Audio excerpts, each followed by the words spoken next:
Você ousa assumir? Palestra realizada em 19 de junho de 1970. Neville Goddard. Capítulo 1. A transição espiritual. Resumo. Começo minha palestra destacando a jornada de crescimento espiritual, uma transição gradual de um Deus de tradição para um Deus da experiência pessoal. Para mim, é fundamental compreender a natureza da imaginação humana nesse processo. Capítulo 2. A importância da imaginação. Cito uma correspondência de William Blake, na qual ele defende que a instrução é mais eficaz quando não é excessivamente explícita, pois estimula as faculdades a agirem. Eu relaciono essa ideia à Bíblia, enfatizando que ela é dirigida à imaginação humana. Capítulo 3. A identidade de Jesus Cristo. Revelo minha perspectiva única sobre a identidade de Jesus Cristo, que, para mim, é a própria imaginação humana.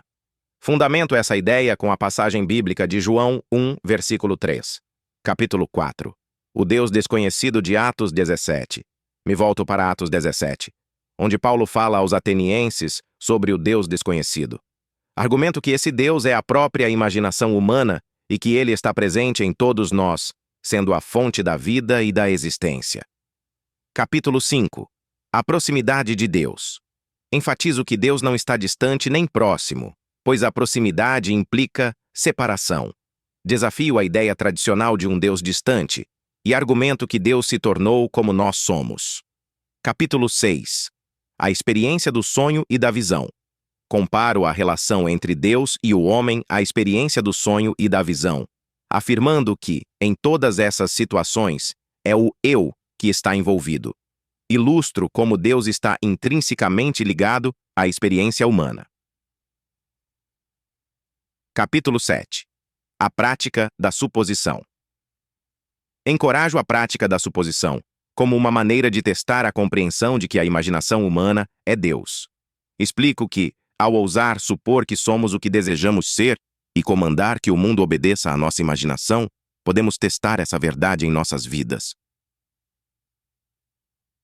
Capítulo 8.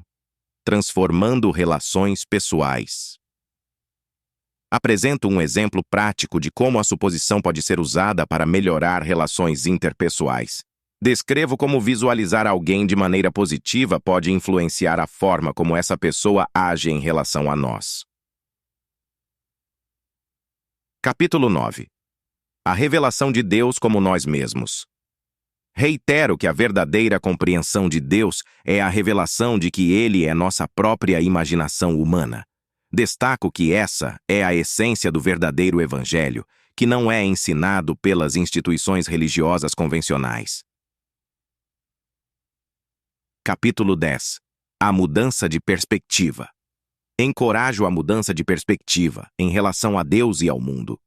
Saliento que, ao deixarmos de lado nossos conceitos tradicionais e reconhecermos nossa divindade interior, experimentaremos uma transformação profunda em nossas vidas. Capítulo 11. A transformação nas relações pessoais. Continuo explicando a prática da transformação nas relações pessoais. Enfatizo a importância de visualizar a pessoa desejada como sendo o ser humano ideal para mim e comunicar esses sentimentos positivos a ela mentalmente. Essa técnica, segundo eu, pode gerar mudanças surpreendentes em menos de uma semana. Capítulo 12. Testando a imaginação. Reforço a ideia de que a imaginação humana é a própria divindade.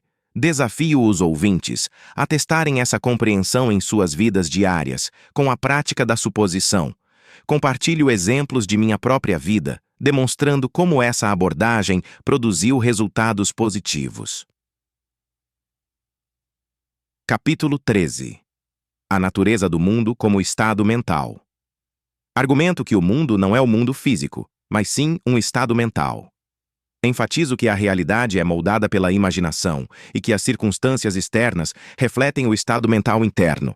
Portanto, ao mudarmos nossa imaginação, também mudamos nossa realidade. Capítulo 14. A identificação com Deus. Destaco a jornada espiritual de identificação com Deus. Enfatizo que, eventualmente, todos perceberão que Deus é sua própria imaginação humana. Essa compreensão profunda é descrita como a verdadeira moral e a verdadeira natureza de Jeová. Capítulo 15. A conclusão do verdadeiro Evangelho. Concluo reforçando a natureza revolucionária do verdadeiro Evangelho que compartilho. Diferencio essa compreensão da religião organizada e enfatizo que a verdadeira moral é eterna, representando a identidade de Deus dentro de cada indivíduo. Capítulo 16. Uma mudança de perspectiva. Encorajo os ouvintes a abraçarem uma mudança de perspectiva em relação a Deus, ao mundo e a si mesmos. Saliento que, ao abandonar conceitos tradicionais e reconhecerem a divindade interior, suas vidas podem ser transformadas de maneira profunda e significativa.